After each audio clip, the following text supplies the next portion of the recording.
Yan, ngayon tuturuan ko kayo kung paano maglagay ng ating shield.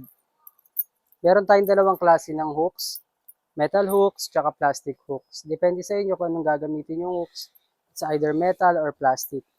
Papakita ko sa inyo kung paano gamitin ang ating metal hooks. Ang paggamit niyan, pasungkit lang siya sa bawat butas.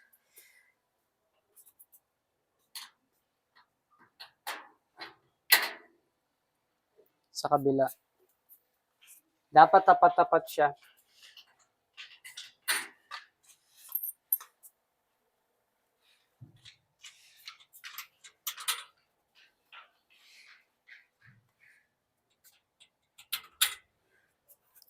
Yan. Tapos sa paglagay naman, start from the top.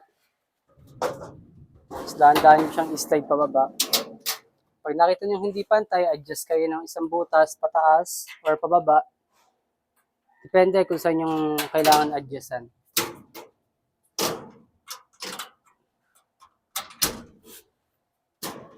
Baba ko unti.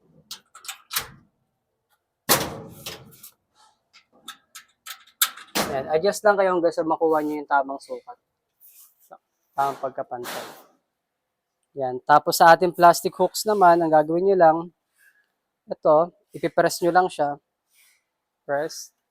Tapos itututok nyo kung saan nyo ilalagay. Press. Tapos tutok. Kailangan yung mahabang part niya nakatutok pababa. Ganun lang ulit. Tapat-tapat lang.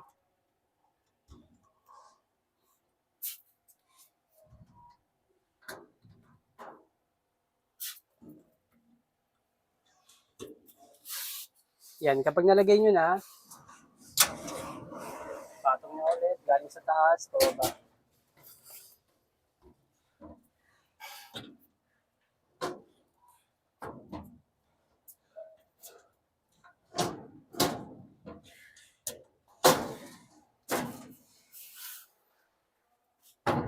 Parehas lang silang matibay.